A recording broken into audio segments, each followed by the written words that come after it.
Venue pencak silat sukan C Thailand kecoh selepas pengadil didakwa menipu.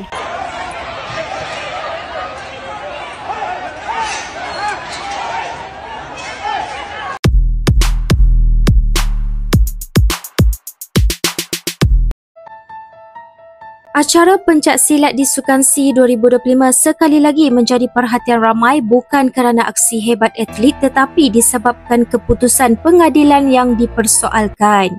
Dalam satu perlawanan melibatkan pesilat negara, Farah Mazlan, ramai penonton yang menyaksikan aksi tersebut secara langsung mendakwa atlet Malaysia itu sudah mendahului mata dengan jurang yang sangat besar sejak awal perlawanan.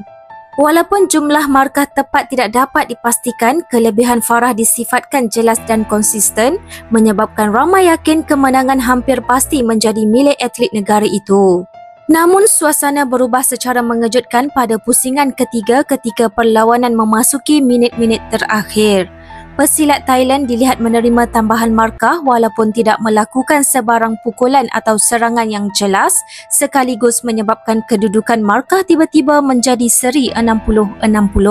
Situasi tersebut mencetuskan rasa tidak puas hati dalam kalangan penonton termasuk di venue pertandingan dan yang mengikuti siaran langsung. Tidak lama selepas itu, jurulatih Malaysia bertindak menarik Farah keluar dari gelanggang sebelum keputusan rasmi diumumkan dipercayai sebagai tanda bantahan terhadap apa yang dianggap sebagai keputusan tidak adil.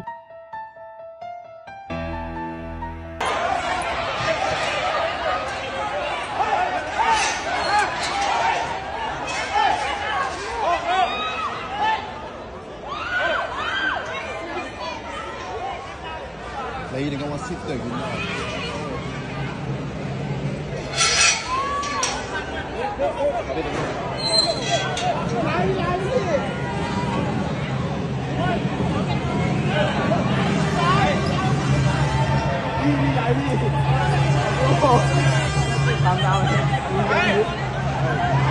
Bagus kita dah bagus lah. Walaupun yang baru menangnya